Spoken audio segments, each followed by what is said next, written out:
Chapter 27. Vanity and Vexation of Spirit. Marilla, walking home one late April afternoon from an aid meeting, realized that the winter was over and gone with the thrill of delight that spring never fails to bring to the oldest and saddest, as well as the youngest and merriest.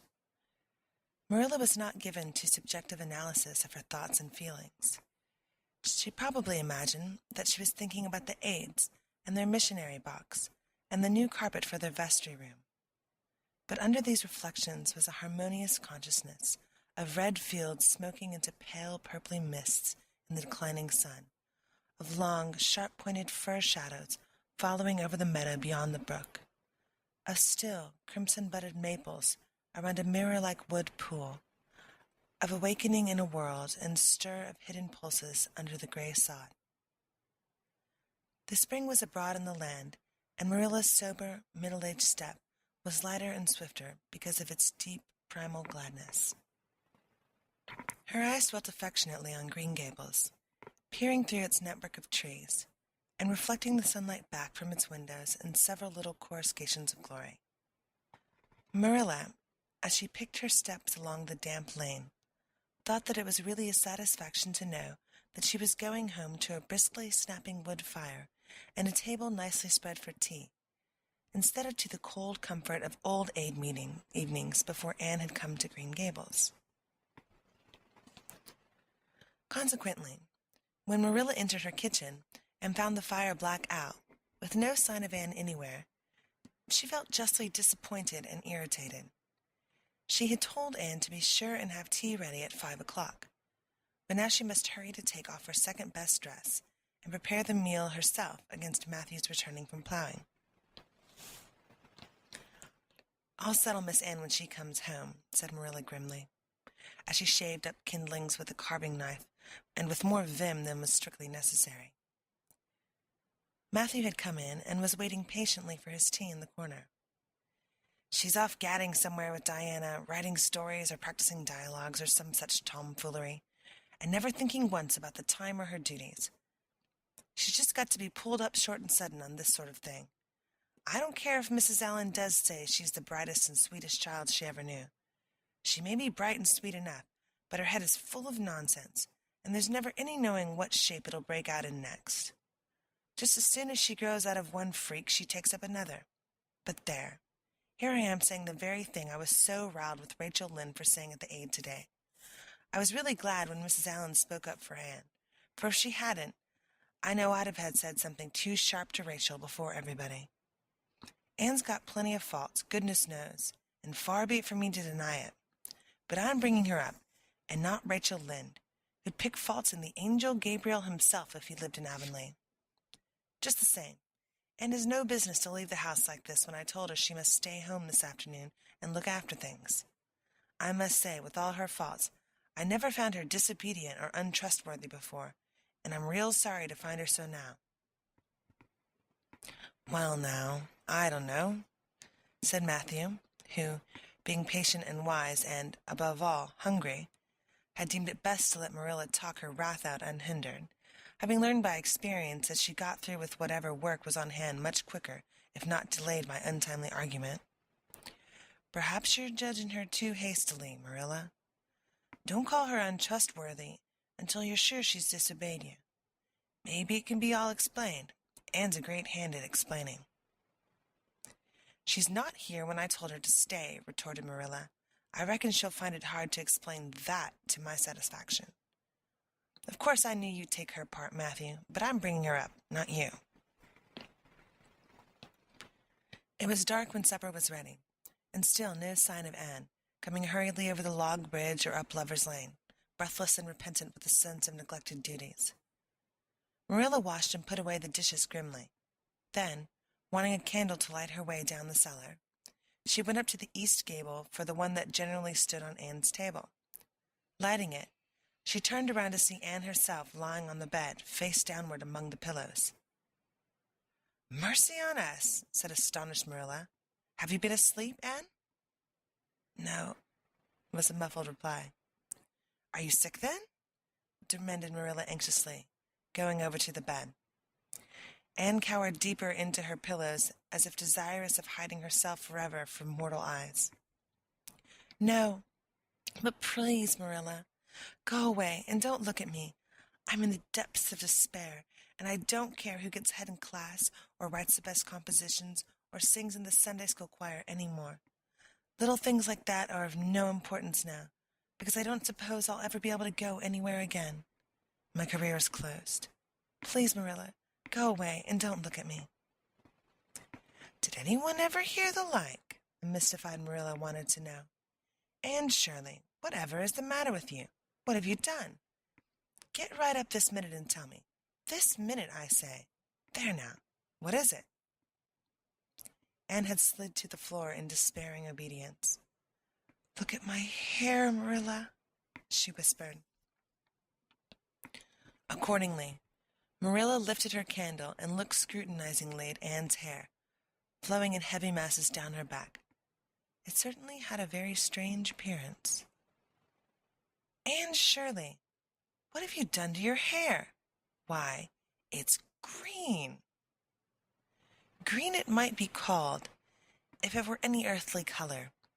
A queer, dull, bronzy green, with streaks here and there of the original red to highlight the ghastly effect. Never in all her life had Marilla seen anything so grotesque as Anne's hair at that moment. "Yes, it's green," moaned Anne. "I thought nothing could be as bad as red hair, but now I know it's 10 times worse to have green hair. Oh, Marilla, you little know how utterly wretched I am." "I little know how you got into this fix, but I mean to find out," said Marilla. "Come right down to the kitchen, it's too cold up here, and tell me just what you've done. I've been expecting something queer for some time now. You haven't gotten into any scrape for over 2 months, and I was sure another one was due. Now then, what did you do to your hair?" "I dyed it." "Dyed it? Dyed your hair? Anne Shirley, didn't you know it was a wicked thing to do?" "Yes, I knew it was a little wicked," admitted Anne, "but I thought it was worth while to be a little wicked to get rid of red hair. I counted the cost, Marilla. Besides, I meant to be extra good in other ways to make up for it." "Well," said Marilla sarcastically, "if I decided it was worth while to dye my hair, I'd have dyed it a decent color at least. I wouldn't have dyed it green." "But I didn't mean to dye it green, Marilla," protested Anne dejectedly. "If I was wicked, I meant to be wicked to some purpose. He said it would turn my hair beautiful raven black. He positively assured me that it would. How could I doubt his word, Marilla? I know what it feels like to have your word doubted. And Mrs. Allan says we should never suspect anyone of not telling us the truth unless we have proof that they're not. I have proof now. Green hair is proof enough for anybody. But I hadn't then, and I believed every word he said implicitly." "Who said? Who are you talking about?" "The peddler that was here this afternoon. I bought the dye from him." "Anne Shirley, how often have I told you never to let one of those Italians in the house? I don't believe in encouraging them to come around at all." "Oh, I didn't let him in the house. I remember what you told me, and I went out, carefully shut the door, and looked at his things on the step. Besides, he wasn't an Italian. He was a German Jew. He had a big box full of very interesting things, and told me he was working hard to make enough money to bring his wife and children out from Germany. He spoke so feelingly about them that it touched my heart. I wanted to buy something from him to help him in such a worthy object. Then all at once I saw the bottle of hair dye. The peddler said it was warranted to dye any hair a beautiful raven black and wouldn't wash off. In a trice, I saw myself with beautiful raven black hair, and the temptation was irresistible. But the price of the bottle was 75 cents, and I only had 50 cents left out of my chicken money. I think the peddler had a very kind heart, for he said that, seeing it was me, he'd sell it for 50 cents, and that was just giving it away. So I bought it, and as soon as I had gone up here and applied it with an old hairbrush as the directions said, I used up the whole bottle, and oh, Marilla, when I saw the dreadful color it turned my hair, I repented of being wicked, I can tell you, and have been repenting ever since." "Well, I hope you'll repent to good purpose," said Marilla severely. and that you've got your eyes open to where your vanity has led you, Anne.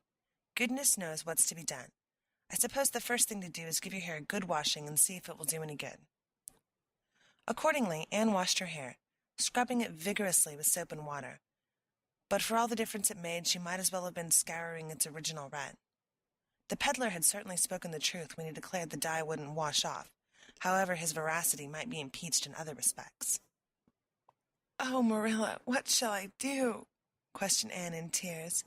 "I can never live this down. People have pretty well forgotten my other mistakes, the liniment cake, and setting Diana drunk, and flying into a temper with Mrs. Lynde. But they'll never forget this. They will think I'm not respectable. Oh, Marilla, what a tangled web we weave when first we practice to deceive. That is poetry, but it is true. And oh, how Josie Pye will laugh. Marilla, I cannot face Josie Pye. I'm the unhappiest girl in Prince Edward Island." Anne's unhappiness continued for a week. During that time she went nowhere and shampooed her hair every day. Diana alone of outsiders knew the fatal secret, but she promised solemnly never to tell, and it may be stated here now that she kept her word. At the end of the week, Marilla said decidedly, "It's no use, Anne. This is fast dye if there ever was any. Your hair must be cut off. There is no other way. You can't go out with it looking like that." Anne's lips quivered, but she realized the bitter truth of Marilla's remarks. With a dismal sigh, she went for the scissors. "Please cut it off at once, Marilla, and have it over. Oh, I feel that my heart is broken. This is such an unromantic affliction. The girls in books lose their hair in fevers or sell their hair to get money for some good deed, and I'm sure I wouldn't mind losing my hair in such a fashion half so much. But there is nothing comforting in having your hair cut off because you've dyed it a dreadful color, is there? I'm going to weep all the time you're cutting it off, if it won't interfere. It seems such a tragic thing." Anne wept then, but later on, when she went upstairs and looked in the glass, she was calm with despair. Marilla had done her work thoroughly, and it had been necessary to shingle the hair as closely as possible. The result was not becoming, to state the case as mildly as may be. Anne promptly turned her glass to the wall. "I'll never, never look at myself again until my hair grows," she exclaimed passionately. Then suddenly she righted the glass. "Yes, I will too. I'll do penance for being wicked that way. I'll look at myself every time I come into my room and see how ugly I am. And I won't try to imagine it away, either. I never thought I was vain about my hair, of all things, but now I know I was, in spite of its being red, because it was so long and thick and curly. I expect something will happen to my nose next." Anne's clipped head made a sensation in school on the following Monday, but to her relief nobody guessed the real reason for it, not even Josie Pye, who, however, did not fail to inform Anne that she looked like a perfect scarecrow. "I didn't say anything when Josie said that to me," Anne confided that evening to Marilla, who was lying on the sofa after one of her headaches, "because I thought it was part of my punishment and I ought to bear it patiently. It's hard to be told you look like a scarecrow, and I wanted to say something back, but I didn't. I just swept her one of my scornful looks, and then I forgave her. It makes you feel very virtuous when you forgive people, doesn't it? I mean to devote all my energies to being good after this, and I shall never try to be beautiful again. Of course, it's better to be good. I know it is, but sometimes it's so hard to believe a thing even when you know it. I do really want to be good, Marilla, like you and Mrs. Allen and Miss Stacy, and grow up to be a credit to you. Diana says, when my hair begins to grow, to tie a black velvet ribbon around my head with a bow at one side. She says she thinks it will be very becoming. I will call it a snood. That sounds so romantic. But am I talking too much, Marilla? Does it hurt your head? My head is better now. It was terrible bad this afternoon, though. These headaches of mine are getting worse and worse. I'll have to see a doctor about them. As for your chatter, I don't know that I mind it. I've got so used to it. Which was Marilla's way of saying that she liked to hear it.